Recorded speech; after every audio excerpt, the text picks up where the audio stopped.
As Einstein put it, he didn't believe that quantum mechanics could be true because it required that there be spooky action at a distance. That was his term. And what he meant is that when we have our ordinary sense of the way that the fabric of reality is, it seems like these two places are absolutely in space, they're separate, and never the twain shall meet. But in fact, it's not true. At some deeper level that we can't see with our eyes very clearly, two places in space are the same. They are co-located, coexisting.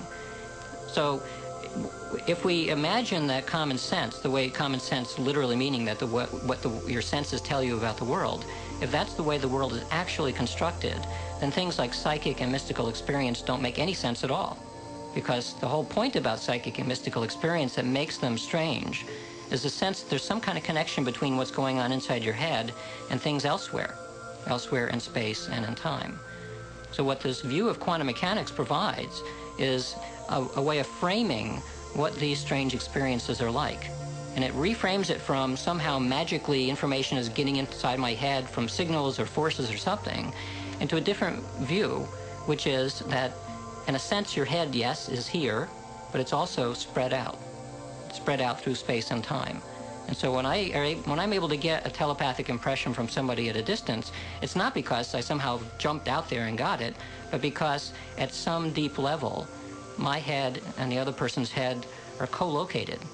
We become entitled all the time when we communicate telepathically. Those experiences are so striking.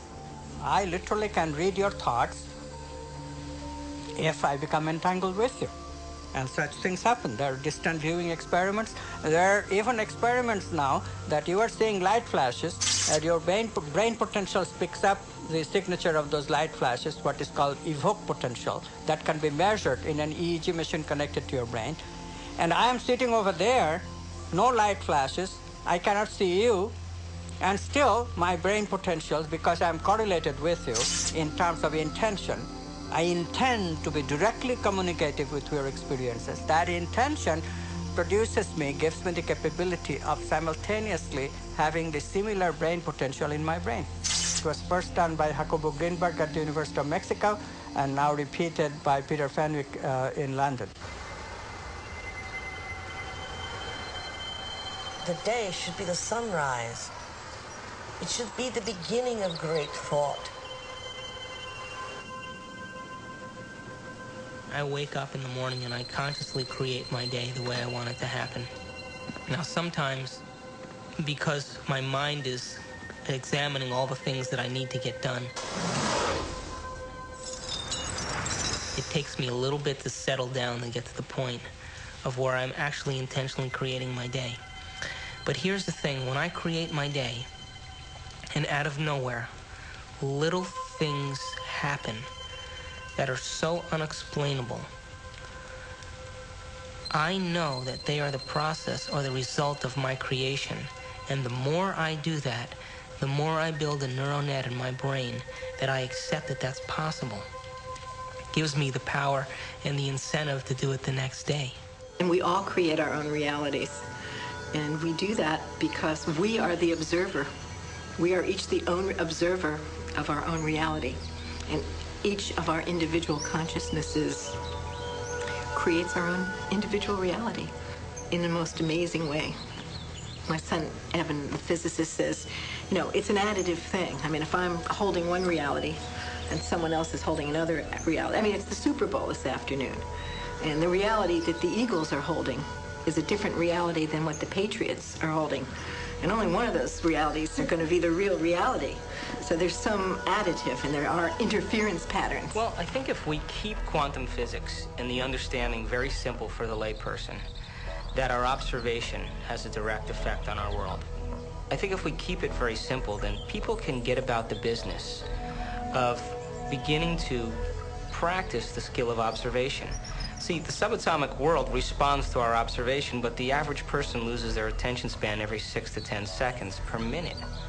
So that doesn't leave a lot of room for our attention span. So how can the very large respond to someone who doesn't have the ability to even focus and concentrate? Maybe we're just poor observers. Maybe we haven't mastered the skill of observation, and maybe it is a skill. And maybe we're so addicted to the external world and so addicted to the stimulus and response to the external world that the brain is beginning to work out of response instead of out of creation. If we're given the proper knowledge and the proper understanding and given the proper instruction, we should begin to see measurable feedback in our life. If you make the effort to sit down and design a new life, and you make it the most important thing, and you spend time every day feeding it like a gardener feeds a seed, you will produce fruit. We are running the holodeck. We are collectively, it's there, it has such flexibility that anything you can imagine it will create. And you learn, I mean, your intention causes this thing to materialize once you're conscious enough. Yes, so what is consciousness? What is consciousness? Well, consciousness is a very difficult thing to define. What is consciousness? Where does it come from? People have been trying to explain consciousness and try to figure out what exactly it is, what it means for us as human beings, why we even have it.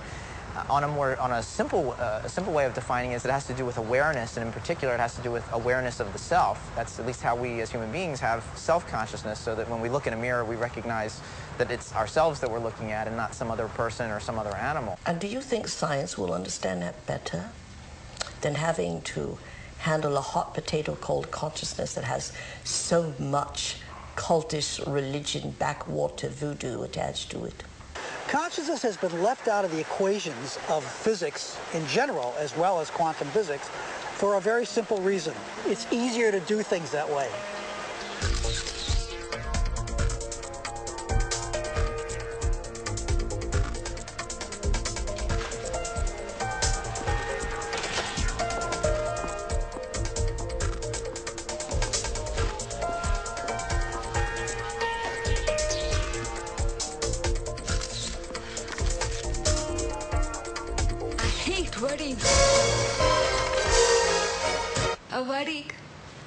Come on, blink. This is a good assignment, if you'd see it that way. But to see, I do. They did. Oh, God, Amanda. I mean, you live in your past. I mean, everything with you is about what happened. You hate churches, you hate weddings, you hate guys. Consciousness, we have great trouble defining it. To me, consciousness is a byproduct of spirit entering dense matter. But we have a long, long way to grow before we get to the stage where it is meaningful for us to ask the question, will we know God? Most people think of God as that great figure in the sky with the white beard who's scrutinizing the human race from above.